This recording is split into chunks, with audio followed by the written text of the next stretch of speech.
আপনার বাইকের চালান কাটে তো আপনি অনলাইনে দেবেন কিভাবে? দেখুন দুটো ওয়েবসাইট ছিল, এখন কিন্তু সে ওয়েবসাইটে কাজ করে না এবং চালান কার্ডের 10 দিনের মধ্যে পোর্টালে কিন্তু অ্যাভেলেবেল হয়। 10 দিনের আগে কিন্তু অ্যাভেলেবেল হয় না। মানে আপনার যদি আজকে চালান কাটে তাহলে সেক্ষেত্রে 1 দিনে অ্যাভেলেবেল হয় না।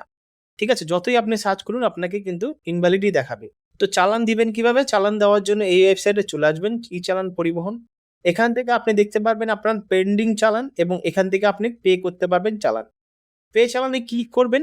পে চালানে ক্লিক করার পরে আপনার একটা চালান নাম্বার থাকবে। আপনি দেখে নেন। এই চালান নাম্বারটা আপনি এখানে দিয়ে দেবেন। আমি এখানে পেস্ট করে নিলাম। এবার ক্যাপচা কোডটা এখানে দিয়ে দেবেন।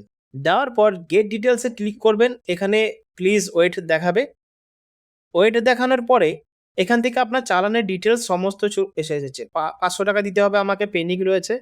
আমরা এখানে পেমেন্ট যেটা লেখা রয়েছে এখানে ভেরিফাই তে ক্লিক করব। ভেরিফাই তে ক্লিক করলে এখানে চলে আসবে ইনভ্যালিড রিকোয়েস্ট দেখাচ্ছে, আবার করব। আপনার পেমেন্ট করতে সমস্যা হয় যদি আগেরবার পেমেন্ট করেছেন, আপনি ফোনপেতে টাকা দিতে ভুলে গেছেন বা ফোনপেতে যখন আপনি পেমেন্টের ফোনপের নাম্বারটা দিয়েছেন, পাসওয়ার্ডটা, তখন আপনি ভুল দিয়েছিলেন। তার জন্য কিন্তু পেন্ডিং দেখাতে পারে এখানে, ঠিক আছে? এই পেন্ডিংটা অনেকটা সময় থাকবে, তারপর অটোমেটিক্যালি পেন্ডিংটা উঠে যাবে। তো সেই ক্ষেত্রে আবার কিন্তু এখানে আপনাকে আবার পেমেন্ট করার সুবিধা পাবেন না, অপশন দেবে না। যখনই আপনি যাবেন তো কি করতে হবে? ২-৩ ঘন্টা বা ১ দিন আপনি সময় নেবেন, তারপর পেমেন্টটা করবেন। আমি আবার ওয়েবসাইটটা খুললাম, এবার দেখাচ্ছে পে। এবার এখান থেকে পে তে ক্লিক করব। পে তে এখান থেকে একটু টাইম নেবে, কারণ এরা দেখুন এখন ইনিশিয়ালাইজিং হচ্ছে পেমেন্টের জন্য। ডাইরেক্ট চলে আসবে এই ওয়েবসাইটে পেমেন্ট ডিটেইলসে। এখান থেকে দেখতে পাচ্ছেন টাইম দেখাচ্ছে ১৩ মিনিট ৫৫ সেকেন্ড। এখান থেকে সিলেক্ট পেমেন্টে ক্লিক করবেন। জিআরপিএস এর ক্লিক করবেন, জিআরপিএস।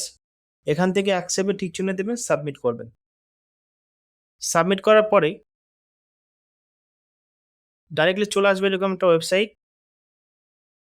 তো এখান থেকে ডাইরেক্টলি ডোনট ডিমান্ড করে দেবেন। এবার এখান থেকে কি করবেন? ডাইরেক্টলি ভেরিফাই তে ক্লিক করে এখানে নেক্সট করবেন। নেক্সট করলে এখান থেকে ডাইরেক্টলি আরেকটা অপশন আসবে, এখান থেকে পেমেন্ট মোড। পেমেন্ট মোডে ক্লিক করে ইপে তে ক্লিক করে থ্রু ইউপিআই গেটওয়ে ব্যাংকে ক্লিক করে নেক্সট করবেন। আবার লোডিং নেবে, সাকসেস হবে। সাকসেস হওয়ার পরে সেখান থেকে ওকে করে দেবেন। ওকে করার পরে টাইম দেখাচ্ছে ৪ মিনিটের মধ্যে আমাকে পেমেন্ট করতে হবে, ঠিক আছে? তো এখান থেকে আবার আমি কি করব? পে তে ক্লিক করব। পে তে রিডাইরেক্ট করে দেবে ওয়েবসাইটে। এখান থেকে আমরা কি করব? ব্যাংকিং, ওয়ালেট, ইউপিআই, আমরা এখান থেকে ইউপিআই সিলেক্ট করব, ঠিক আছে? ইউপিআই সিলেক্ট করব, ইউপিআই কিউআর কোডে ক্লিক করব, তারপরে পে তে ক্লিক করব। পে তে ক্লিক করে এরকম একটা পেমেন্ট পেজ আসবে। এবার আমি পে ভিউ ইউপিআই অ্যাপে এখানে ক্লিক করব। এখান থেকে ক্লিক করে আমার ফোনপে চলে আসবে।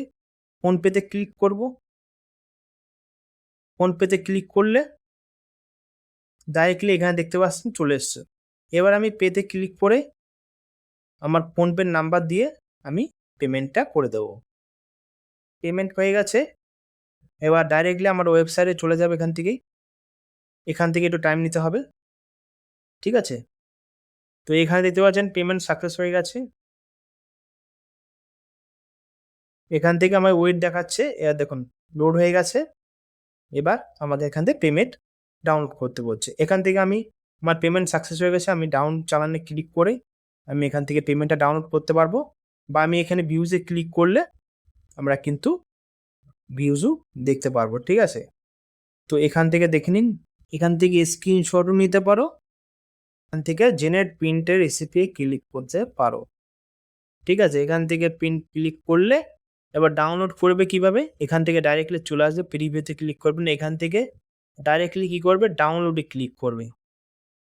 ডাউনলোডে ক্লিক করলে এটা কিন্তু ডাইরেক্টলি চলে আসবে, ঠিক আছে? বা তোমরা এটাকে স্ক্রিনশট নিয়ে রাখতে পারো, কারণ তোমার তো পেমেন্ট হয়ে গেছে। তো এখান থেকে একটা স্ক্রিনশট করে নিতে পারো। তো আশা করি বুঝতে পেরেছো। যদি কোনো সমস্যা অবশ্যই চ্যানেলকে সাবস্ক্রাইব করে পাশে থাকা বেল আইকনে প্রেস করে দেবে, আমি সমস্ত তথ্য